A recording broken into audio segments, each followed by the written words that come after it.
Namaskar everyone and welcome to the Dhanurmaasa Satsang day 14.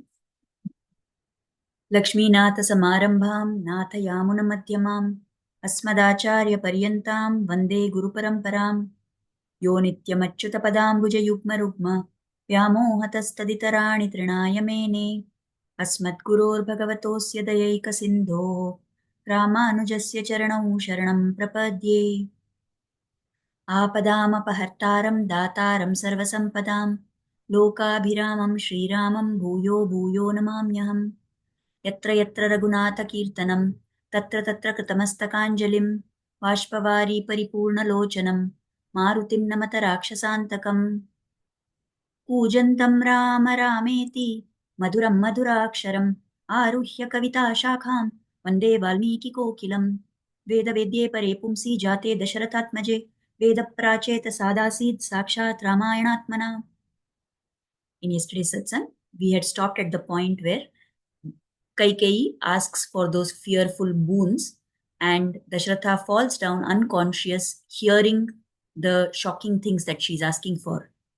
Now, after some time, he wakens from that stupor and then he thinks, whatever she said, this Kaikeyi, is it a dream, a nightmare that I had, or is it real? And slowly he focuses his eyes and he sees that she's looking at him with that angry face and stubborn face, and he realizes that, oh, what I had is not a dream, but it is reality.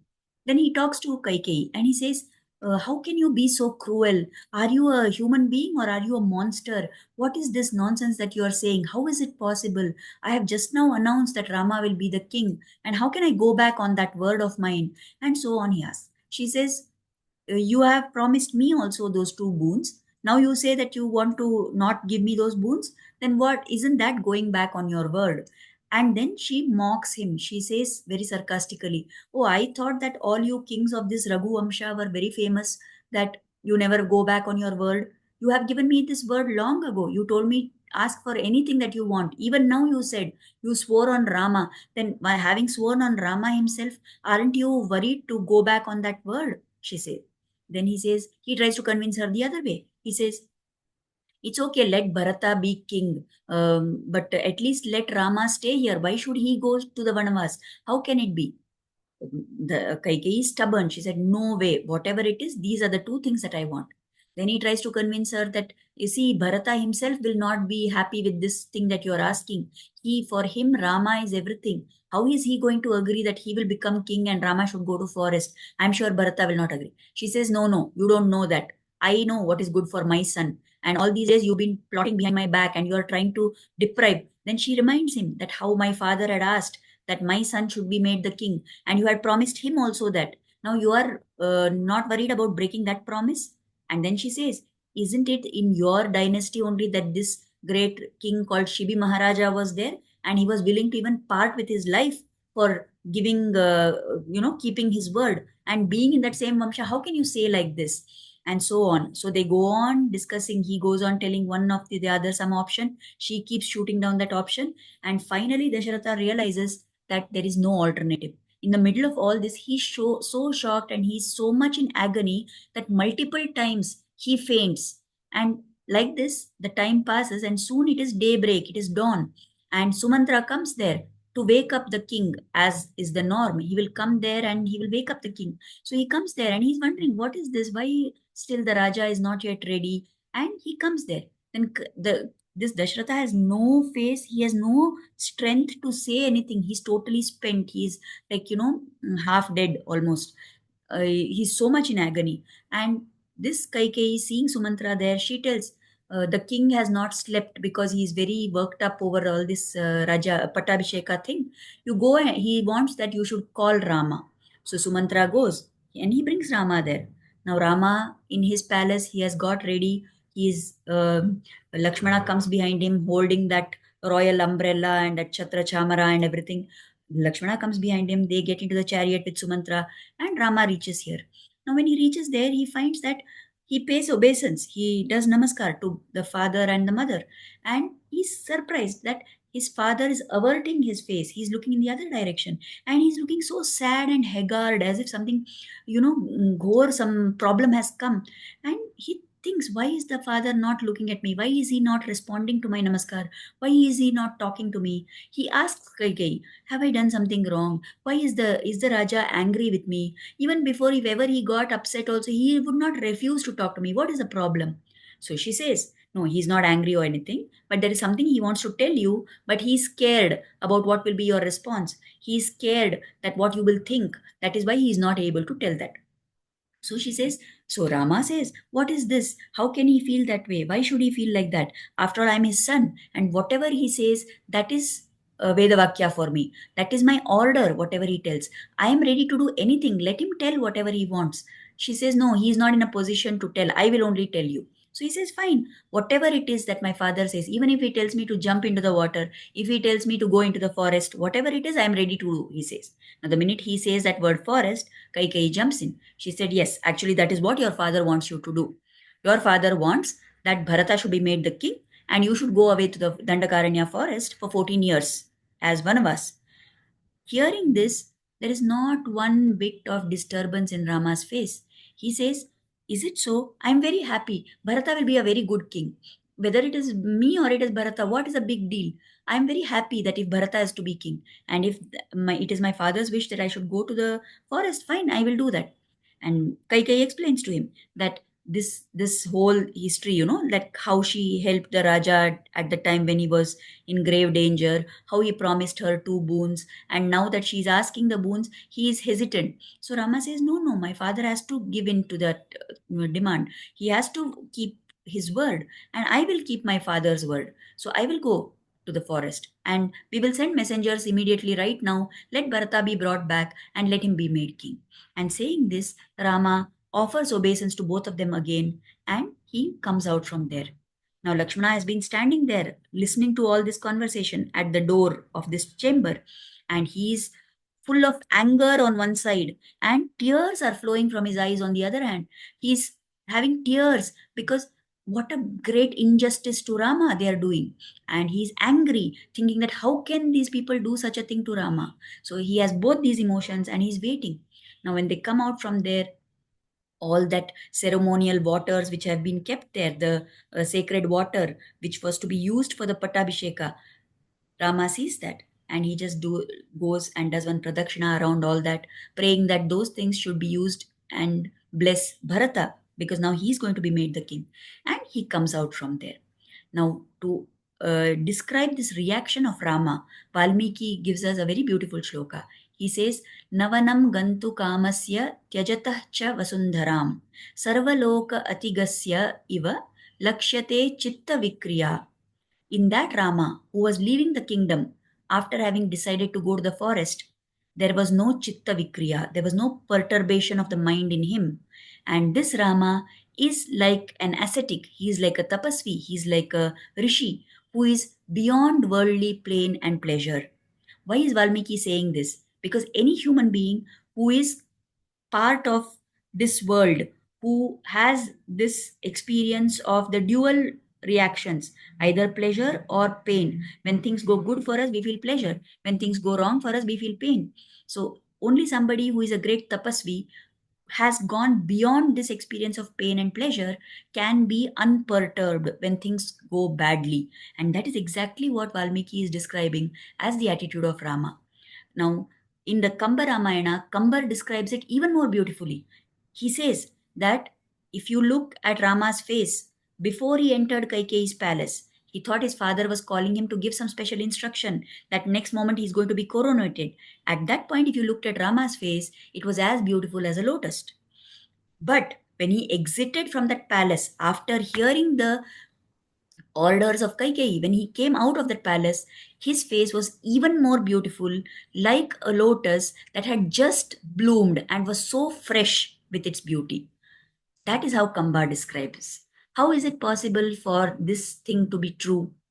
Because this Rama, he had this power that we already said. You remember the people, the Praja had described that he's having all sense control. He's very good to everybody. He's not affected. He's Jitendriya. All those things that they had told. That is why, because Rama has that capability. He's got that quality. And that is exactly what we are seeing now. In the darkness, when it is very dark, as the darkness becomes more and more, the light of the moon appears brighter and brighter, isn't it? So also in this moment of crisis, in this moment of calamity, because Ramachandra has made up his mind that this is my moment to do what I have been born to do. This is my moment to show the world what it is to obey the Father. So with this resolve, with this sankalpa, his mind is so calm and his face is glowing even brighter than it was before. This is how they describe this. Now he goes from there, Rama goes from there, he meets Kausalya Mata, and she's in total anguish. She is heartbroken. She says, "What is this? How is this possible? No, no, you can't go away." She tries to tell him that. He says, he gives her a big lecture, about what should be, how we should follow what father is telling. You, me, Lakshmana, Sumitra, all of us, we have to follow whatever the father is telling, whatever Dashrath Raja is telling, he says. And then she says, no, she's heartbroken. She says, okay, fine, if you're going, okay, but I will also come along with you. And then he gives her another big talk about how it is her duty as a wife to stay back and serve her husband, to take care of her husband. He tells her that in my absence, father will be heartbroken. So you have to be there to take care of him. You have to console him. And don't worry, it is just 14 years. They will pass just like that. I will come back soon and I will come. So she says, you are only telling about father, following father, following father. That is your Pitra Dharma. What about Matra Dharma? Don't you have a duty towards me? I am telling you not to go to the forest. Don't you have to obey me? So Rama replies, he says, no, yes, definitely. I have to follow your words also. But the first instruction has been given by father, so I will follow his words first, and after finishing that, after finishing those 14 years, I will come back here and I will take care of you as per your wish. But right now, it is my responsibility to follow whatever father he has given the word. It is up to me to follow through with it. Like this, he convinces her using different kinds of things, and telling her, quoting shastras, then telling her it is her duty to take care of the king, and all this he convinces his mother, and he says, I'm going. So finally, she has no other alternative. She blesses him and she says, let all the deities who are there everywhere, let the forest, let the Akasha, let all those deities protect you, let them take care of you. And she is ready to send him. In the meantime, now Lakshmana he was already angry. Then at this point of time, he is ready to explode. He tells Rama that, what is this? Has father taken leave of his senses? Why, how can he decide something so madly like this? But you don't worry. I will go. I will only fight against him if required. And I will make sure that you are seated on the throne. I am there. You don't worry. We will fight and we will get what is your right. That is what Lakshmana says. Then Rama tries to calm him down, because it is equally important to make Lakshmana see the logic of what he is telling. So at that time, so many things Rama quotes. He says, Dharma hi paramaha loke, dharme satyam pratishtitam, dharma samshritam etach cha, pitur vachanam uttamam. This dharma is the best of all the qualities in the world. Even Satya itself is existing because it is established in dharma. And whatever our father is telling, that is also dharma. It is his right to order me, and I will follow it because it is my dharma as a son. It is my putra dharma to follow him. And then he tells him another thing. He says, Sukha dukhe bhayak krodau, labha labhau bhava abhau, yasya kinchit tatha bhutam, nanu devasya kam tat karma tat.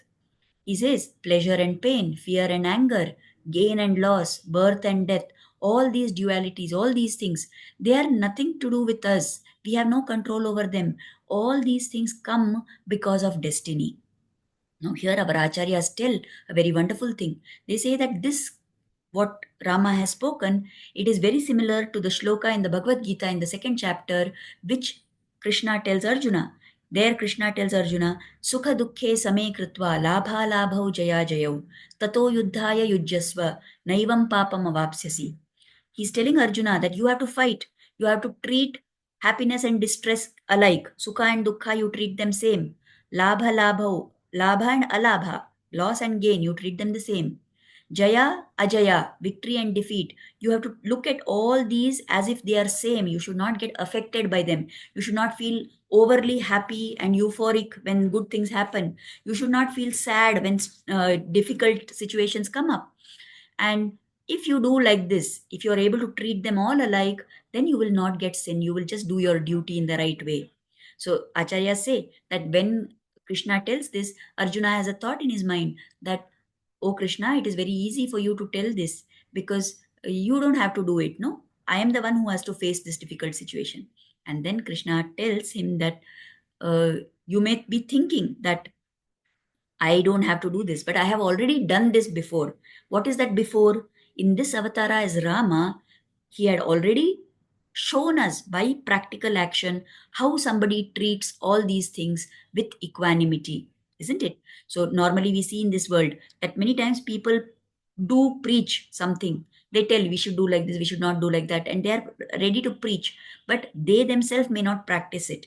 But here we have seen in the avatars of the Lord, first the Lord came and in Rama Avatara, he practiced everything.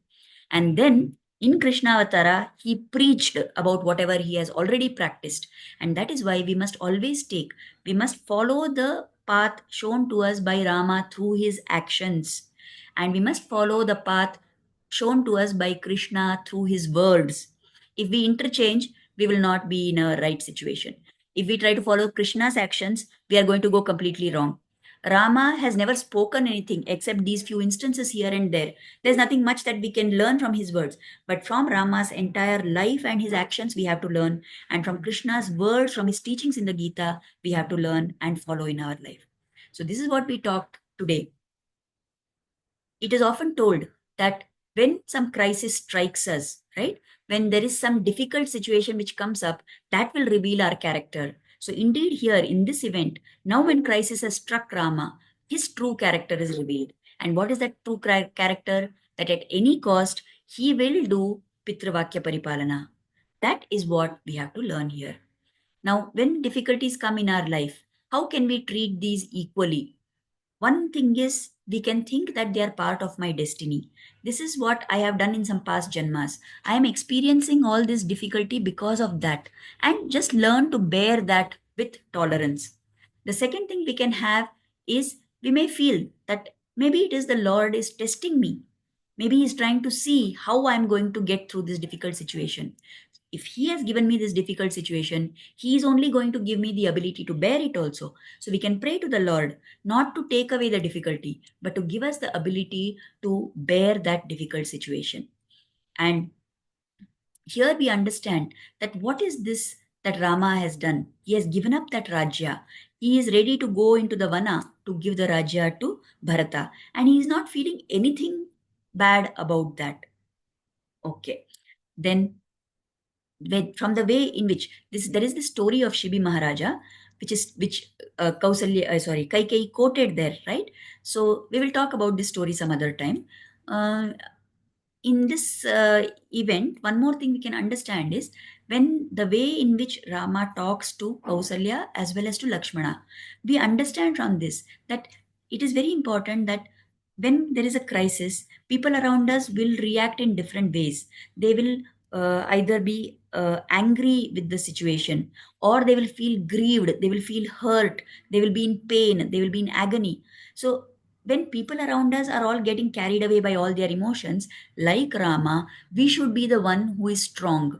We should keep our head calm and be able to not only deal with that situation, but we must also be in a position to calm down other people around us.